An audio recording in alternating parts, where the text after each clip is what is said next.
그 다음에 등장하는 게 이제 중종. 중종이 2번씩이나 당나라 황제를 했네. 그런데 기가 막힌 거는 마누라하고 딸한테 암살을 당해. 야, 뭐 이런 스토리가 다. 측천무는 자기 애 낳았을 때 그걸 눌러 죽여서 숨을 먹게 해가지고 그거를 왕비한테 뒤집어 씌워서 자기가 왕비가 됐고, 그 다음에 자기 아들이 마음에 안 드니까 자기 아들을 압박을 줘가지고 자살하게 만들고. 야, 마누라하고 딸이 공모해서 아버지를 죽인다는 것도, 이 위항우라고 하는 사람이 아까 제가 그런 얘기 했었잖아요. 이 중종이라고 하는 사람이 굉장히 유약한 사람이에요. 부드러운 사람이에요. 그래서 마누라 말을 되게 잘 들었다고. 근데 이 22년 동안 이렇게 자기가 코너에 몰려 있을 때 마누라가 더 입김이 세졌어. 이러기도 어려운데. 왜냐하면 황제나 안 그러면 황태자도 주변에 여자들이 많거든요. 그런데 위항우도 보통 사람이 아닌 거야. 그래서 남편을 확 쥐고 있어요. 확 쥐고 있어. 아니, 결혼할 때부터 생각하면 지금 몇십 년을 같이 살았는데 저렇게까지 줄 수 있나? 그래서 모든 권력이 위항우한테서 나옵니다.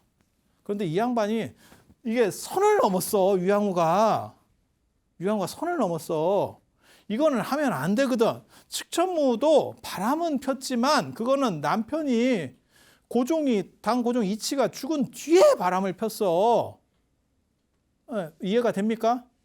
근데 이 위항우는 남편이 황제인데 바람을 펴. 이게 진기하다니까.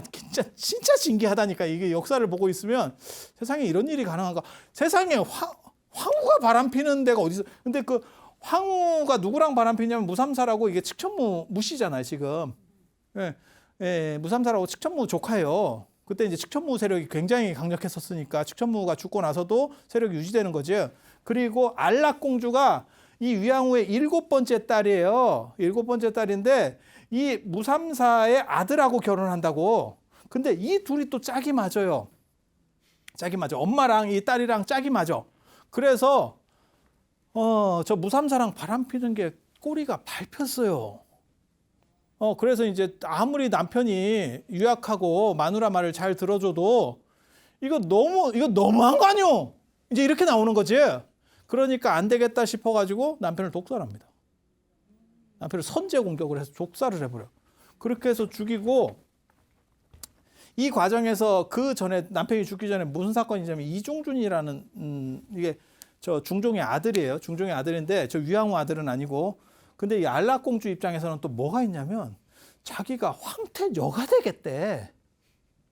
황태자가 아니고 황태녀가 되겠대. 이렇게 해서 나대요. 그러니까 이게 굉장히 재밌어. 태평공주, 측천무가 있고, 그 다음에 태평공주가 있고, 위항우가 있고, 안락공주가 있어. 이게 다 지금 진짜 여걸들입니다. 진짜 여인천하예요, 여인천하. 그런데 이 안락공주는 자기 꿈이 황태녀가 돼가지고 아버지가 돌아가시면 자기가 여황제가 되는 거예요. 이게 다 내가 보기에는 측천무 때문에 생긴 병이거든. 측천무가 그렇게 하는 걸 한번 딱 보여주니까 엄마도 되는데 나는, 아니면 우리 시어머니도 되는데, 뭐 이런 생각들을 지금 다 하는 거예요. 황실의 여자들이. 되게 재밌어.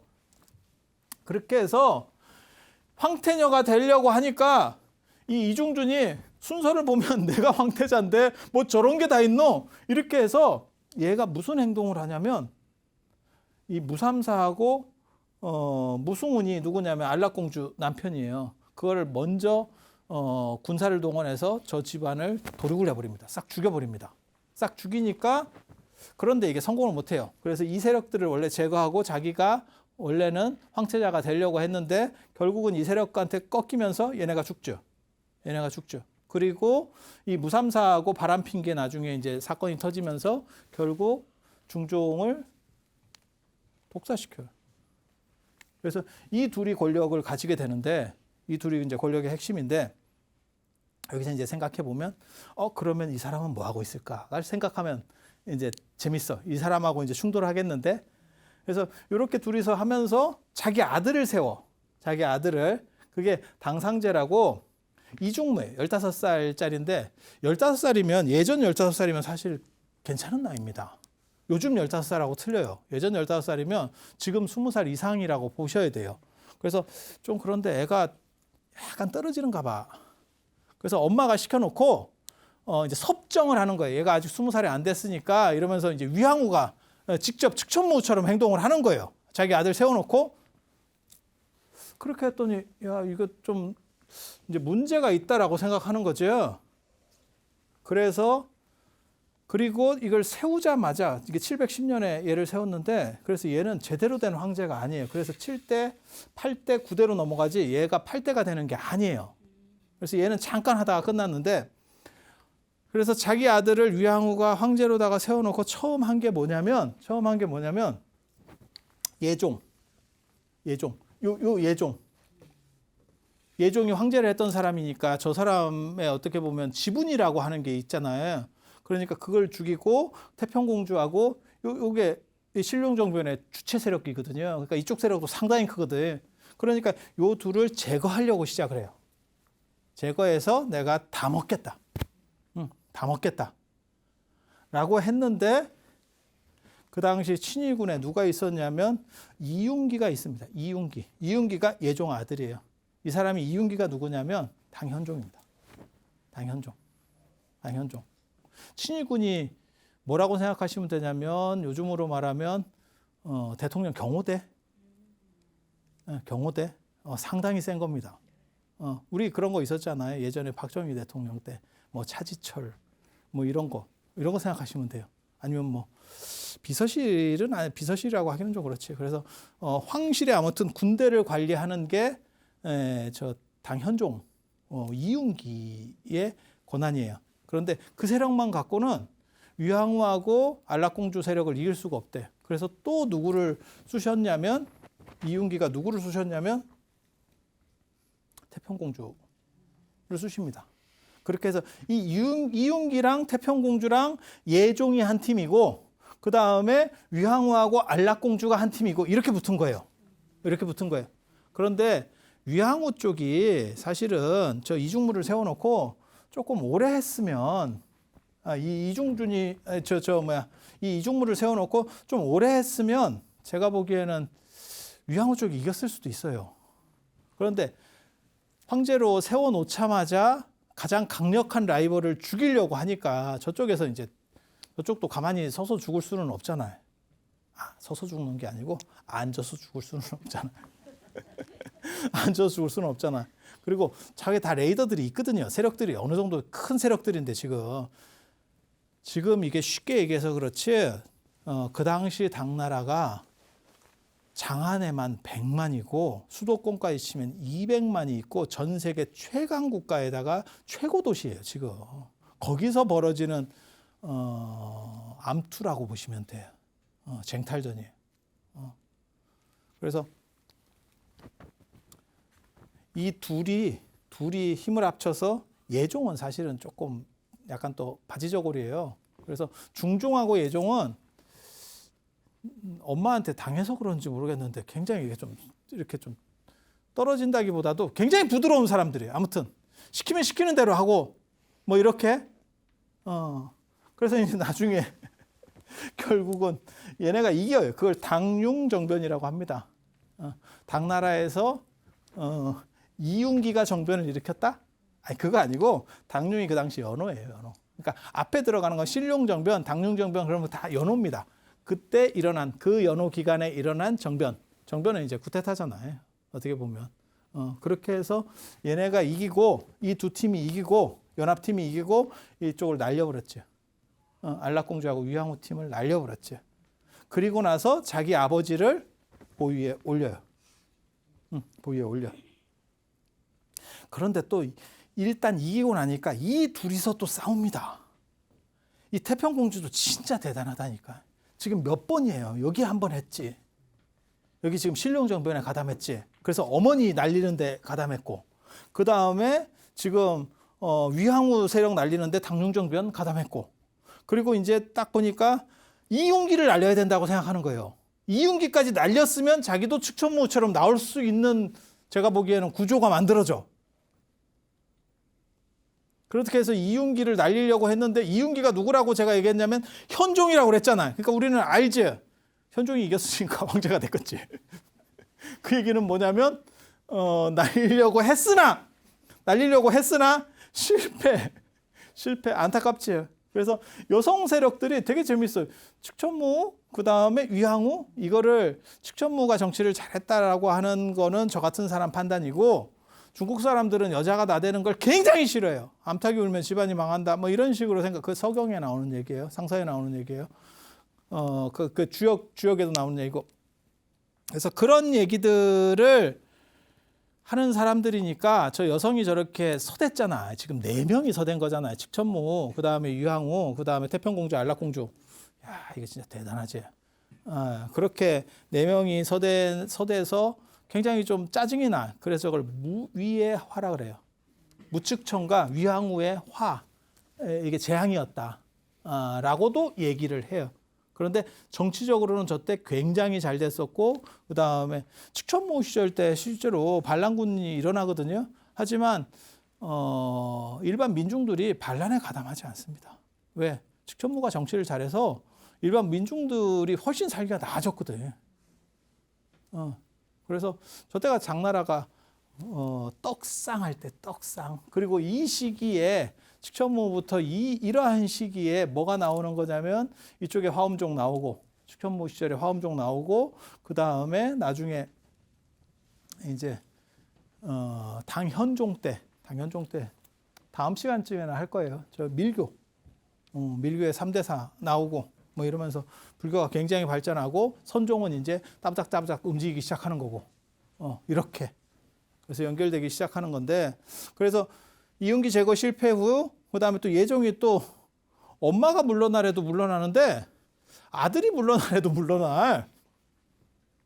그래서 양위를 하고 저 예종은 또 물러나는 또 전문이네. 그래서 중종하고 예종은 황제를 2번씩 합니다. 그 하기 어렵다는 황제를 2번씩 하고. 그래서 예종이 물러나고 나서 이윤기가 드디어 현종으로 재위를 하는데 712년부터 705년 재위 기간이 44년이에요. 야, 아무도 안 놀래는구나. 누가 집권을 했는데 44년 동안 집권했다고 생각을 해보세요. 이게 보통 긴 기간인가? 네, 정치적으로 집권을 했다고 생각해봐. 그래서 엄청난 집권기예요. 그래서 처음에는 그러니까 이윤기라고 하는 사람도 굉장히 영웅적인 사람이에요. 그러니까 저 쿠데타 일으키고 이렇게 해서 친위 쿠데타 일으켜서 양위까지 받을 정도니까 당 태종같이 영웅호걸은 아니지만 상당한 사람이에요. 그리고 이제 세력들을 정리를 하죠. 저런 사람이 딱 올라간 뒤에 이제 쫙 정리하죠. 그래서 다 정리를 하고 그게 이제 개원의 치라고 하는 겁니다. 개원의 성세라고도 불리는 이것도 연호입니다. 개원, 천보 이런 거 다 연호예요. 그래서 초반에는 굉장히 잘했어요. 재상등용도 잘했고 그 다음에 부병제 같은 그런 군대도 개혁했고 직업군인 제도를 만들어요. 그 당시에는 그냥 사람들 그 농민공들 데려다가 이렇게 돌아가면서 군대가 부역으로 살았거든요. 근데 그걸 직업군인을 만드니까 훨씬 효율적이지. 그래서 그런 식으로다가 뭐 정치도 하고 그리고 또 이분이 현종이잖아요. 그 거무련자 쓰거든요. 이게 도교입니다. 도교.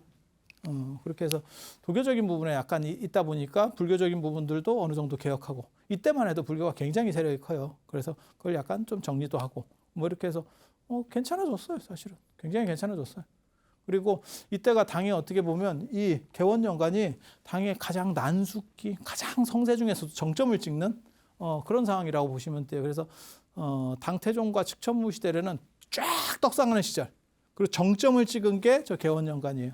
저렇게 되면 뭐가 있냐면 저렇게 문화가 번성하고 그다음에 돈이 많고 뭐 이렇게 되면 그 다음에는 개인에 대한 추구가 일어나고 누가 강자가 나를 좀 보살펴줬으면 좋겠다라는 게 있어요. 그래서 강자가 나를 보살펴줘서 내가 모든 일이 잘 됐으면 좋겠어라고 하면 그게 밀고가 되는 거고 내가 개인의 추구가 이루어지면 그게 선종이 되는 겁니다.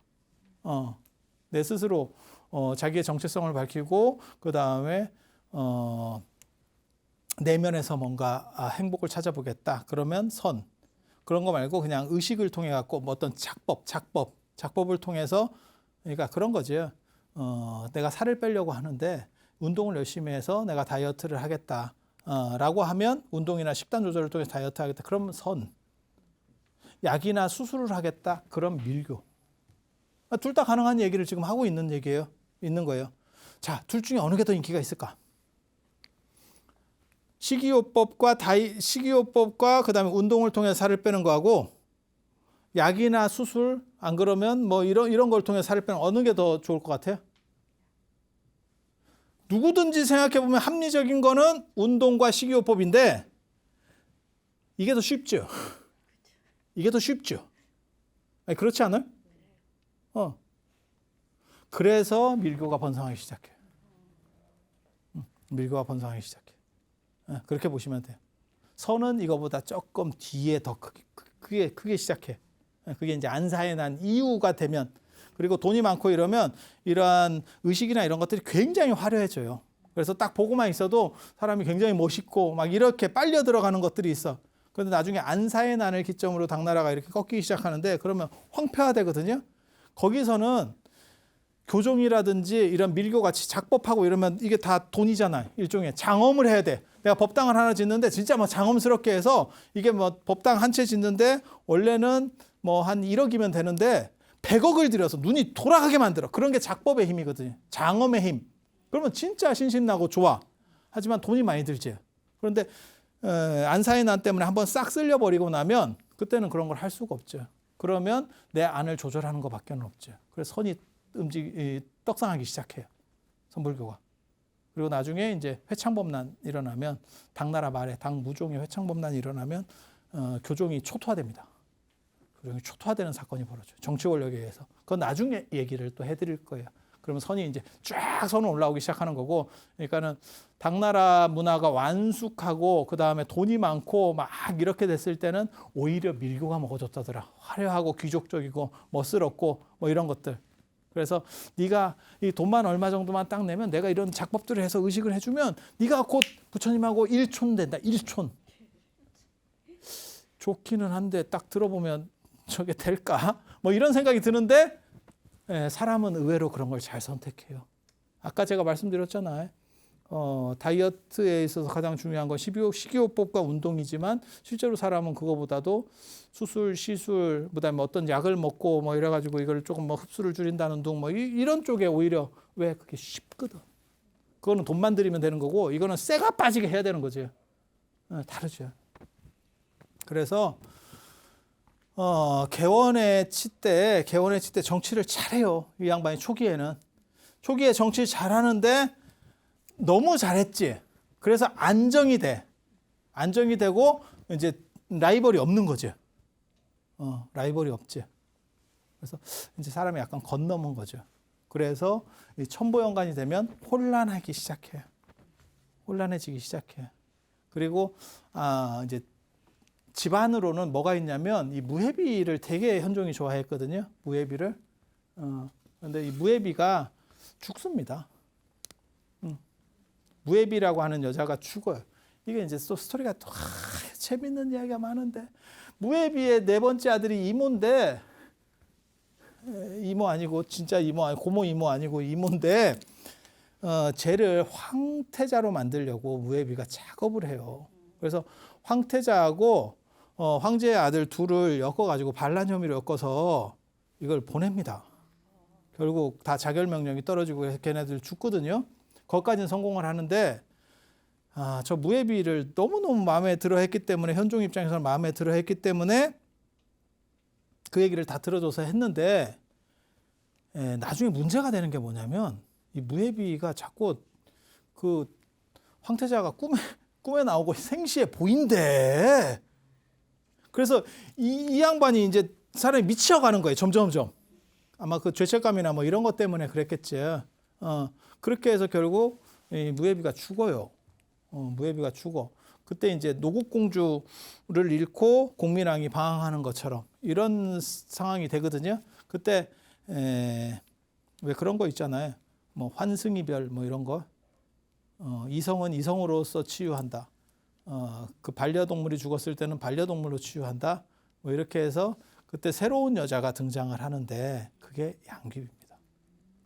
그래서 무예비를 잃고 굉장히 상심해서 그러니까 황제 입장에서는 자기 아들을 죽인 것도 괘씸하고 뭐 이렇게 해서 좀 문제는 있지만 그래도 이 여자에 대한 의지가 굉장히 강했는데 이 여자까지 죽었고 그다음에 황태자도 죽었고 지금 뭐 다 죽은 거죠. 그 상황에서 양귀비 춤을 보고 사람 눈이 돌아서 그때 나타나는 게 이제 고력사라고 비서실장 중에서 최고로 유명한 그러니까 내시 중에서 중국 뭐 내시 이름들 중에서 들어본 내시가 몇 없거든요. 그 중에 하나가 고력사입니다. 딱 보니까 이제 황제의 마음이 저쪽에 있구나. 그래서 그거를 어디 갔어? 이 이모 마누라가 양귀비야.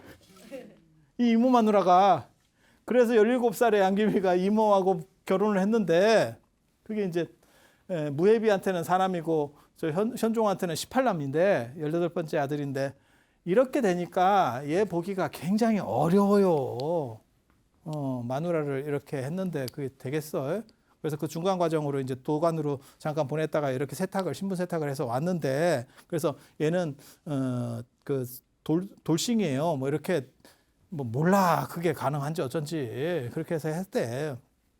그렇게 했는데 이모 얼굴 보기가 좀 그렇지. 그래서 이모를 또 딴 놈하고 또 결혼을 시키고 그런데 결국은 쟤는 황태자가 못 돼요. 그리고 이제 양귀비하고의 사건이 일어나는 거죠. 참 진기한 사건들.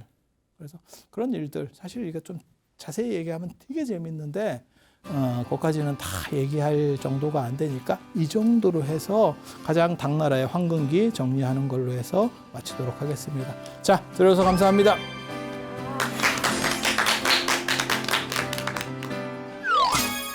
밀교에 대한 이야기 지난 시간에 당현종 얘기를 했는데 당현종 때가 아무튼 복잡합니다. 그리고 당현종이 복잡할 수밖에 없는 게 뒤에 보시면 아시겠지만 재위 기간이 44년이나 되고 그것도 이어른이 돌아가셔서 끝난 게 아니에요. 안사인한테 밀려가지고 자기 이제 아들한테 넘겨주고 그러니까 그 뒤로도 더 살거든요. 그래서 44년이면 무진장 오래라고 보시면 돼요. 지금도 44년 동안 뭔가를 하면 세상이 엄청나게 바뀌겠죠. 그리고 저분은 당나라의 정점을 찍고 ARS에 동참하신 분들 중 추첨을 통해 황제바이오에서 황제 동충하초 엑기스, 황제 버섯 감로스를 드립니다. 생각의 흐름이 복잡해질 때 나는 그곳으로 향합니다. 템플스테이, 생각을 비우고 마음을 채우다. 마음을 정화시켜주는 한 모금의 숨.